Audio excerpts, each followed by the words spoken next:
La vendemmia è alle porte e come ogni anno Veneto Agricoltura rende note le previsioni vendemmiali. Buone notizie per il mondo vitivinicolo veneto.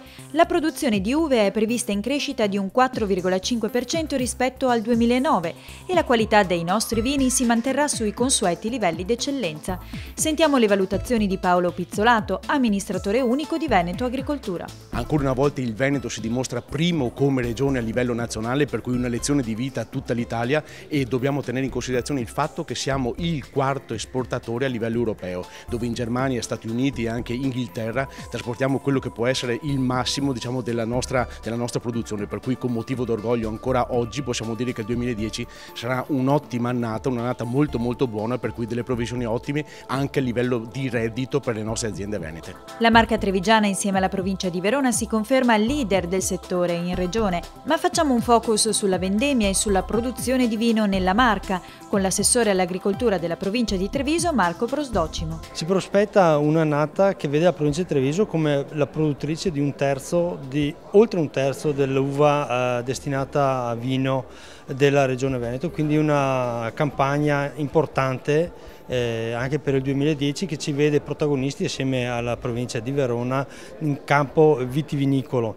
Diciamo che oltre la metà di tutta la produzione è destinata a Prosecco, quindi è una nostra chicca, è un nostro vanto per la provincia di Treviso. Ricordo che il 2011 sarà anche l'anno in cui entra in commercio il Malanotte, quindi è una novità anche per quanto riguarda i vini rossi della provincia di Treviso. Ma quali sono i motivi del successo dei vini veneti sui mercati nazionali ed esteri?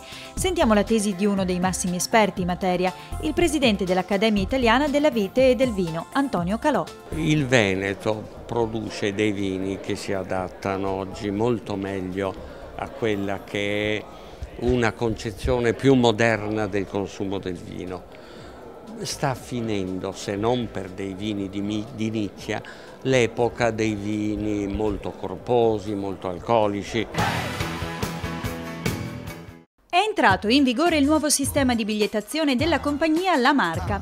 Movimarca, questo è il nome della card elettronica che sostituisce il vecchio abbonamento, è una vera rivoluzione.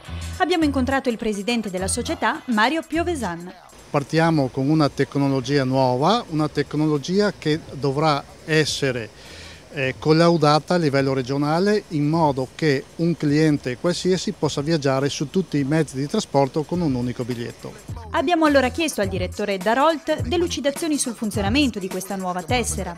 Apparentemente è una normale carta di plastica, ma contiene al suo interno un dispositivo, un microchip intelligente, dove sono contenuti tutti i dati dei nostri clienti. I vecchi biglietti invece, i biglietti cartacei, continueranno a rimanere in vigore perché il sistema prevede diverse fasi di attuazione. Al momento infatti il sistema entra in vigore per gli abbonati, che rappresentano circa l'80% dell'utenza, per poi estendersi in futuro a tutti i viaggiatori.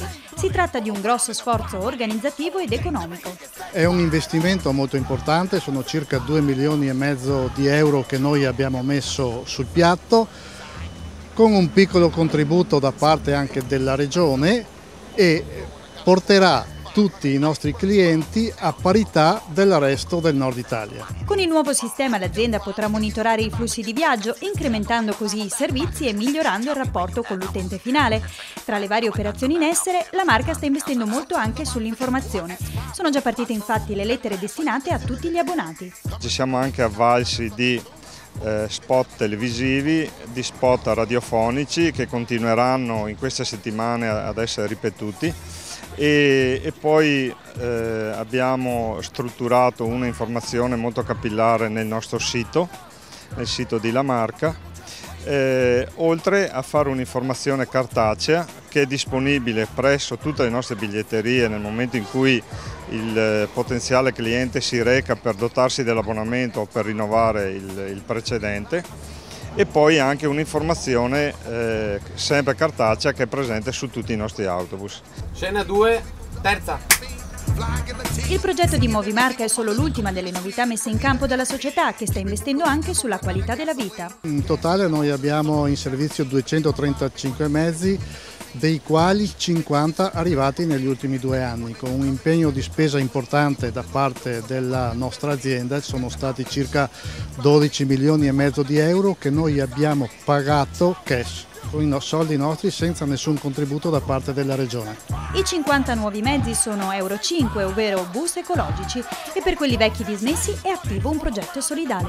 Con la provincia di Treviso e la Regione Veneto abbiamo istituito un progetto con delle associazioni umanitarie del nostro territorio e portiamo questi autobus in Africa. Movi marca, con un piccolo gesto sei un grande.